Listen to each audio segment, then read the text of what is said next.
Hey guys, Mike Yarbrough here of Wolf and Iron. I wanted to show you guys some cool stuff that we've been working on over the last several weeks, maybe even months, trying to put these things together. We've got some new beard oils that we're going to be launching before the end of July, and they are just about ready. We've got the first set of unofficial batches ready to go. And the reason that I say they're unofficial is because they look legit, but the label is not a real label. It's just a printout. We've taped it on there to get the sizing and stuff like that. But the new labels are on the way, and that's really the last step into these guys, and then also a little bit on the packaging side as well. But we're launching with a couple of different scents that we're going to be releasing. We're really excited about these. We've actually been working on these, like I said, for several weeks now.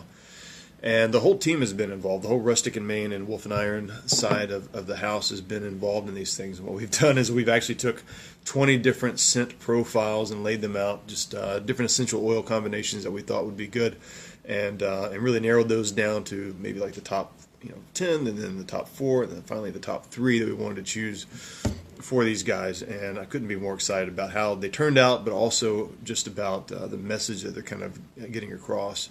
And so, as you can see here, this is John Muir. Some of you guys are familiar with him.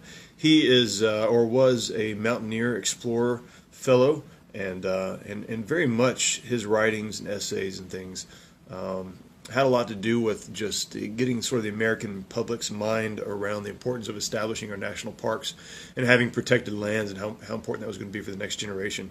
And this has sort of a very woodsy and sort of a calm sort of combination. We use some balsam fir and some spruce and some other super secret things in here, but to really kind of give that mountain air kind of feel and smell going on.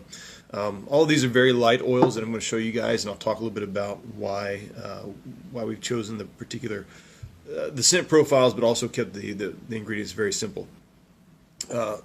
Next one here, excited about this guy, Frederick Douglass.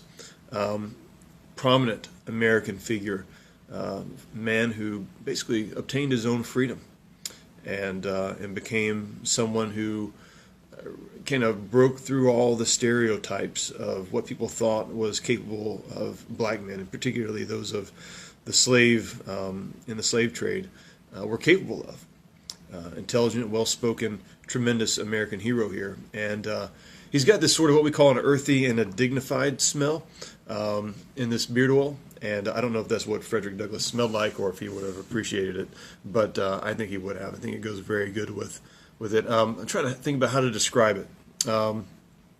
Earthy, as in terms of dirt, kind of a scent, but also a bit oaky as well. And you guys are really going to appreciate this. We're going to try to do our best to send out some samples of all these, so when you buy one, you'll at least be able to check out what they all smell like. Last but not least, Blackbeard. Yes, wanted to do a bay rum scent. My wife was particularly keen on this. And by the way, she makes this rum cake and just kills it with the rum, and everybody loves these things. But so, Blackbeard the pirate, you guys probably know a little bit about him. One of the cool things about Blackbeard was that he crashed, basically sunk the Queen Anne's Revenge ship not too far off the coast of North Carolina. And just in the last few years, there's been an excavation underway, and we've actually brought up a lot of things related to the Blackbeard. And so you'll see artifacts of his in different museums and stuff along the coast. And but anyhow, really interesting guy, really interesting figure, especially how he used his beard. And just the fullness of it. I mean, there's some reports that said that his beard actually grew up, into his eye space. So he just had this massive beard, and he'd work it into all kinds of weird contortions and stuff like that, and then scare his foes off. And he really was a tremendous marketer of his own personality. And here comes Paul in the door. Paul, say hey to everybody. Hey, everybody. I'm working on a Saturday, and only the dedicated workers come in. But Blackbeard was really awesome in terms of his marketing ability, just to scare away his foes, and so he didn't have to go through so much cutthroat killing and all that kind of stuff. So that's what we're working on. And each of these beard oils, they have their own scent. Like I said, this one's got sort of a rum-ish thing kind of going on. But not only that, we actually kept the profile of the oil very, very simple. And one of the things that sets us apart, I believe, is that we use argan oil, and that's the only oil that we use as the carrier oil. And what's cool about that is that it comes from the argan tree or argan tree in Morocco, and well, trees, not just one tree. And they actually cold press the oil from the nuts off the tree, which don't try that in any other kind of nut situation, if you know what I'm saying. But they cold press these things and they get the oils off, and the oil is a very, very light oil. One of the things I can't stand about most beard oils, and I've tried a lot, is that they'll use jojoba oil as the primary oil, as their carrier oil for the essential oil. So this is what makes up the majority of the oil that you're putting on your face, and then they'll throw some other stuff in there like almond oil or some rose oil or something like that. But it's always very greasy, and so you put it on your beard, you get it rubbed in there, and then you can't touch yourself for like another hour because every time you touch anything else, you're just getting grease marks all over it.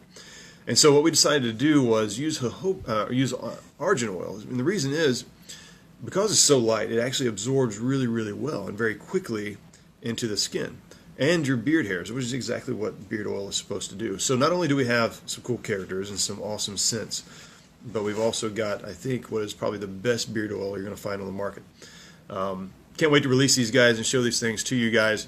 So that's what we're working on. Stay tuned. They'll be coming out later on in July. Take care.